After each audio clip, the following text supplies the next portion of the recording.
Hello everyone, Yana Smakula here. So excited to be joining you for the June-July 2025 Club Along event. I hope you guys are as excited and I hope you're loving these Club Alongs that we host here at Spellbinders every 2 months. Today I bring you a project featuring the June Stitching Die of the Month as well as the 3D Embossing Folder. I already have my parts and pieces ready. I did some die cutting ahead of time just so that we can save time during video. And I've already settled on the color combination for my card and also on the layout. So like I said, we are going to be using the stitching die of the month for June 2025. I love stitching dies because they're very versatile. You can decide to stitch them or you can decide not to stitch them, and that's perfectly fine. You don't have to stitch every single stitching die. Many of the Spellbinder stitching dies come with an insert, like this wave die, for example. So you can opt to die cut it with the stitching insert and then stitch it or not, or you can use just the outline die and cut just that out to have a little wave for your card without any stitching detail. The same with the steering wheel this month. You have two inserts. Here I've taped one using our best ever craft tape because I was doing my die cutting. So you can decide to die cut the wheel with the stitching detail or without the stitching detail. There are actually two stitching details, so you can decide to do both or just do one or do none. I did just one for my steering wheel. Like you see here, I have the stitching detail added to the top of the steering wheel, and I skipped adding any to the bottom here.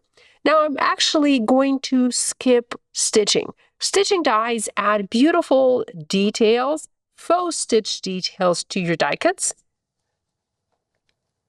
As I raise this a little closer to the camera, hopefully you can see those little etched lines or lines that are pressed into the paper, and these mimic stitching on your paper. So that looks really, really fun.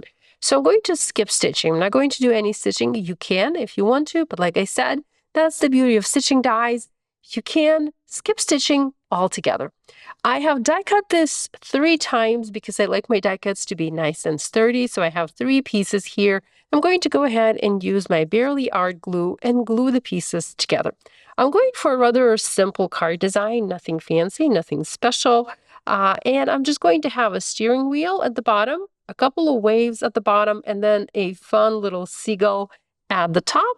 And my seagull is going to hold a little banner that's going to say Ahoy.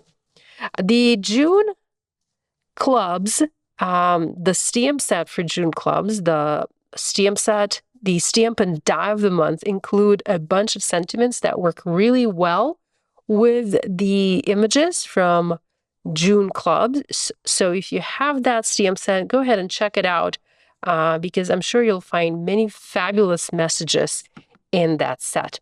I actually made a bunch of cards using the June club kits, and I have a video on my YouTube channel showing most of them, well, not most of them, showing all of them. I'm going to pop some pictures here for you so you can see them, but check out my YouTube channel if you'd like to see video tutorials for those. So here I have the steering wheel nice and ready.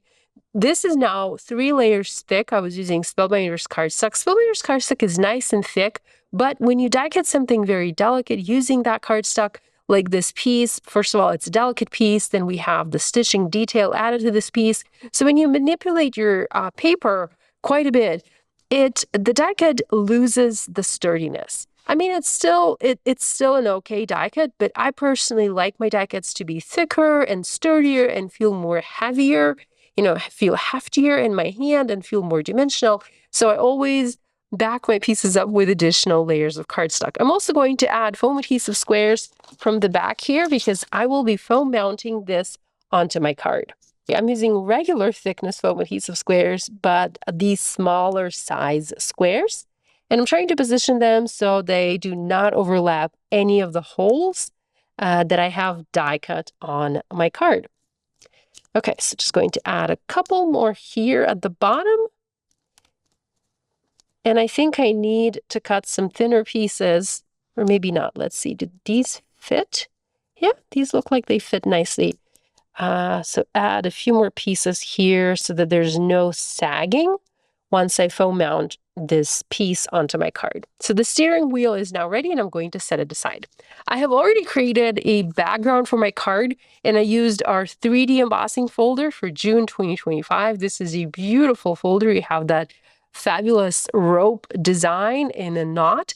And all I did is I sprayed my paper using the Spellbinder's Mighty Mister. And I ran it through my Platinum 6 die cutting and embossing machine. Remember, when you emboss with 3D embossing folders and when you're using your universal plate system, you need to use the D adapter plate to emboss with the 3D embossing folder to get that beautiful result. So I just love this background. My card is going to be an A2 card, so this measures 4¼ by 5½ inches, and this is going to create the background for my project. I'm just going to set it aside for now as well. Now let's go ahead and work on the waves. For the waves, I die cut 2 pieces from colored cardstock, 2 from one color and 2 from another color. I don't remember the colors, so let's go ahead and consult my little cheat sheet here. So I used the waterfall cardstock and teal topaz, beautiful colors, and I'm just going to glue these together real quick to create a background for my little seagull and for my steering wheel. I'm just going to use glue, add a little bit down at the bottom. I'm not creating any dimension here. I don't want any dimension. I actually want these to be adhered flat onto my card. So I'm making sure not to use any foam adhesive here, and I'm trying to go as flat as possible. I'm using barely art glue, so just adding a dab of glue, gluing these pieces together. I'm also using the grid lines on my grid mat to make sure that I adhere these as straight as possible. Of course, this is not going to be perfectly straight, but I try to do my best, so as best as I can. And just going to add that last wave. And this now is done. I'm going to set this aside for now because I will need to trim it down later. You can see I have a little bit of this extra pieces of cardstock sticking from the side. So set this aside and we will come back to that piece. Next, I want to work on the seagull, and the seagull is probably the most hilarious character in this die set. The June sets, the June clubs are, they include a lot of characters. I really love the Warless from the small die of the month. He's very handsome and he is hilarious. And I've seen so many fantastic card examples with that die set. He was dressed up differently, he has like little different accessories, and he's just utterly adorable. There's also a small seagull in that die set. And we have the large seagull in this die set. So you can have 2 different size seagulls when you create. I'm adding a little white shirt with red stripes onto my seagull. And by the way, there's a little bit of a little bit of twist, I guess I would say, to assembling the seagull. You first want to add the t-shirt and then you want to add the second wing over that t-shirt. So make sure you do that. This way, everything is going to line up nicely. I die cut the seagull. I die cut the seagull from white cardstock. And then I also used fog for the seagull details. So the little details on the wings here, these were cut using fog. Let me go ahead and glue these in place. Okay, that looks nice. You can add some ink blending to your seagull and to to any other elements, any other die cut elements if you want to. I opted not to do any ink blending this time, and I just did beautiful colored cardstock instead. I recently got 2 new kitties, and they just woke up and they're playing actually with my leg. I like to stand when I craft. So I'm standing next to my desk right now, and the kitties are playing with my bare feet. And they have their little claws and they're scratching, and it's not the best feeling in the world, but they're so cute and adorable. I don't mind. I'm sure I'll start minding at some point, but I don't mind for now. So I also assembled a little hat for the seagull, and look how adorable he looks. By the way, the color for the hat is this one. I believe that's Cosmic Sky. Yes, this is the Cosmic Sky cardstock. I also used saffron for the beak and for the little legs. Just going to add those in place as well. Okay. Add the legs. And you can have the legs shorter or longer.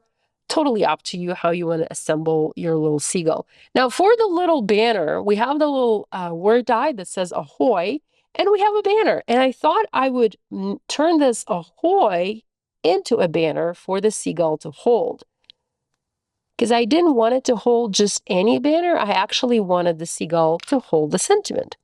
And I measured, and it turns out the size works out perfectly. So this is going to be the placement for the banner on the finished card. So now that we have all of our parts and pieces assembled, we can start putting together the card. I have added the background embossed panel onto an A2 card base. This is a top folding card. I have trimmed some excess paper that I had at the top here, or at the side here, and at the bottom. I'm next going to trim the little extra bits of paper that I have on this border piece.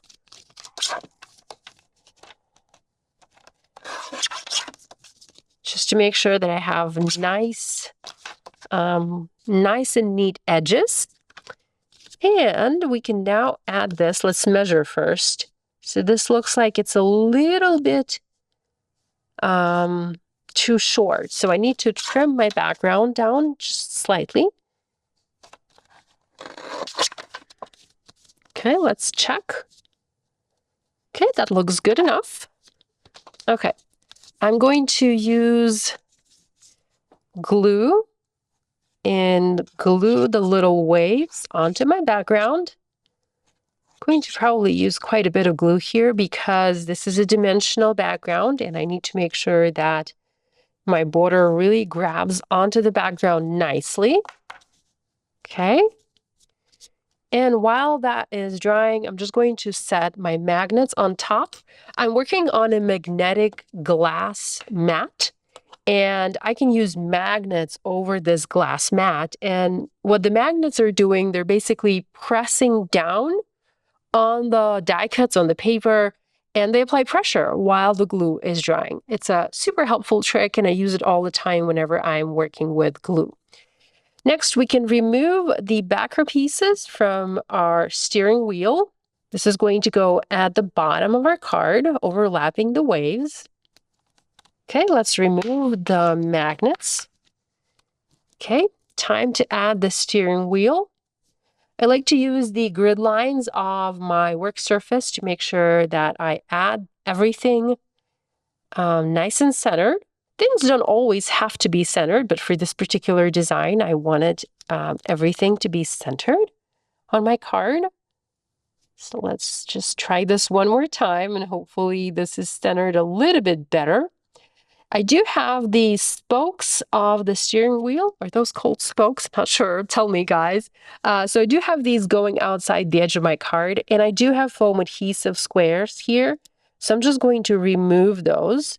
I'm not going to trim them because I kind of like that they're sticking out.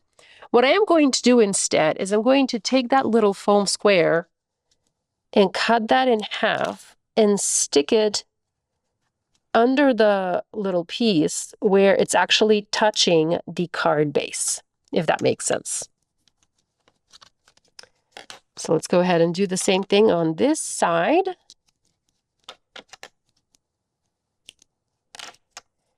And that's why I like foam adhesive squares. You know, they don't grab onto your paper too strongly until you press down real hard.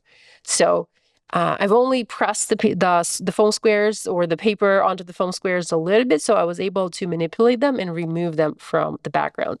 Now that I have that in place, I'm going to add my little seagull. For that, I need foam adhesive squares as well.